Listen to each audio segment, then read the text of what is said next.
Today, of course, I got to talk about what's going on with Bitcoin and this bullish Bitcoin cross that's about to come. The IMF. IMF is about to send Argentina a $45 billion bailout.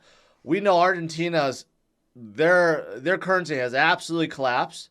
They just raised their interest rate by 300 basis points. It is up to like 81% because they are suffering from hyperinflation. They don't know what to do about their inflation, honestly. Okay? They don't know what to do with their currency. They tried to come out with their own petro crypto too. Totally failed.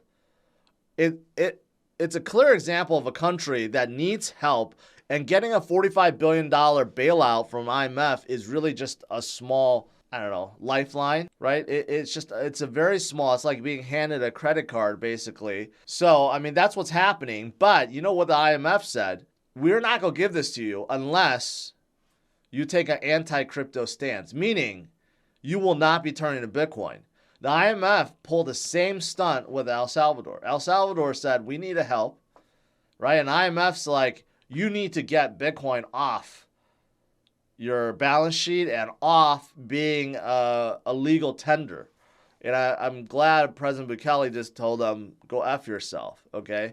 That's what Argentina needs to do. Because what the IMF is doing, the IMF, if you think about it, is just a giant bank. As much as we hate central banks around the world from different countries, the IMF is even worse. IMF is the bank that bails out countries, okay? So when you have a country that's failed and they need a bailout, they go to the World Bank or the IMF. So it's the same premise. The IMF gets people hooked. In this case, countries, I should say. Gets countries hooked. They give them a lifeline, but of course, they get them hooked, right? And that's why countries like El Salvador wanted to get out. Like, I don't want to be, chained up. I want to be and operate like my own country, right? And not have to listen to the IMF. But this is the IMF clearly throwing their weight around and telling everyone, hey, get off the Bitcoin standard, because obviously they're threatened by it. But Michael Saylor's like, why don't you just adopt Bitcoin? It just makes a whole lot of sense. I know there's still a lot that you have to work out. Maybe they have to redo their currency and make their currency backed by Bitcoin. But where do they go get the money to buy the Bitcoin in the first place, right? Maybe Argentina takes that $45 billion and throws it in Bitcoin and then make their currency backed by Bitcoin. That would be outstanding. But, IMF would probably not allow that. Okay, but honestly, all these countries that are suffering from hyperinflation, why not? Why not? Embrace Bitcoin. Bitcoin will not inflate or hyperinflate like what's going on in some of these countries. You can't apply monetary policy to it. It is set in code, okay? And no one could change that. There's no individual, no entity, no country that can change the monetary policy of Bitcoin or the inflation rate or the set supply. There's just zero chance any of these guys could do it. And that's what you need exactly. You need to take the human element out of it. You need to take the greed out of it. And that's why all fiat currencies fail, because of greed. That's what it comes down to. Human greed eventually causes everything to fail.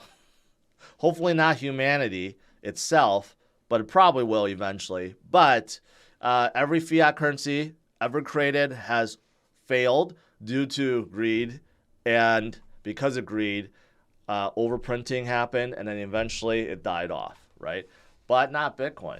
Not Bitcoin, because you can't.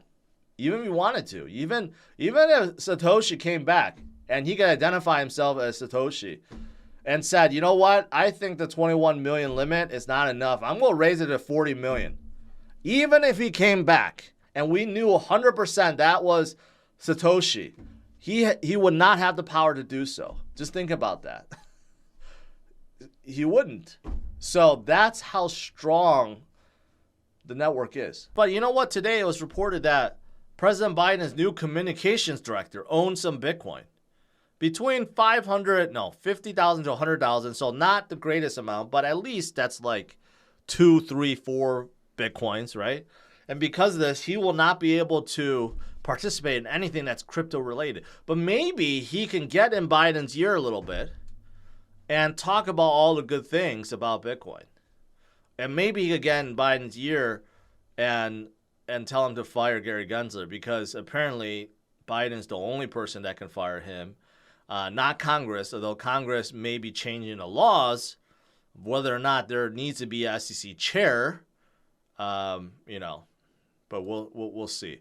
But, Bitcoin 2023 is coming up. You got a lot of Congress people or former Congress people that are coming in and speaking out about Bitcoin, right? And crypto. Even SEC Commissioner Hester Pierce have gone on record saying how she's so disappointed with the SEC and how they're ruling. I think she's really just saying Gary Gensler, but she's afraid to say it because Gary's her boss, right? But there are a lot of people that are turning the corner. They're realizing that, you know what?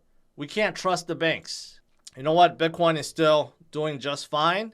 There may be volatility, but the fundamentals, the growth has never been better. Now, if you're in Texas, you could buy real estate directly with Bitcoin. I don't know how many of you guys would want to do that. Maybe you are a Bitcoin billionaire like Michael Saylor and you want to buy some property. Well, now you could. And it's just a matter of time before it expands everywhere in the U.S. This is going on. We're getting closer and closer to the halving event. And look at the previous cycles going up to the halving event.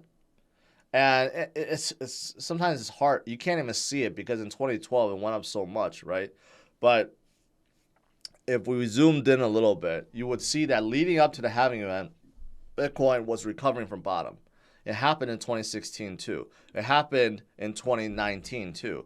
And it's happening right now. As we're getting closer, we're less than a year now to the halving event, right? But if we're following the previous pattern, Bitcoin will start rising up. That's a certainty. It's a certainty. I mean, based on history, it has always happened. And why it's happening, there's many reasons for it, because people are anticipating great things will happen after the halving event, right? But maybe it's also due to the growing fundamentals. Right now, due to distrust in banks, there's a lot of factors at play, okay? But that's exactly what's happening right now. But take a look at this.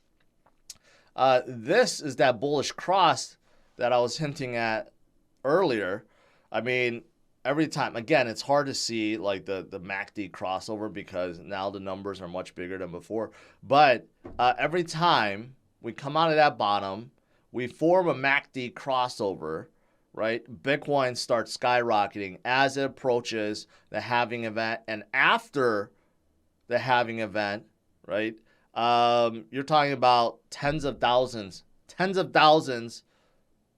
of percentage gains, okay? 18,000% in 2012. You have 8,500% since 2015. And then you have 1,200% from 2019, okay?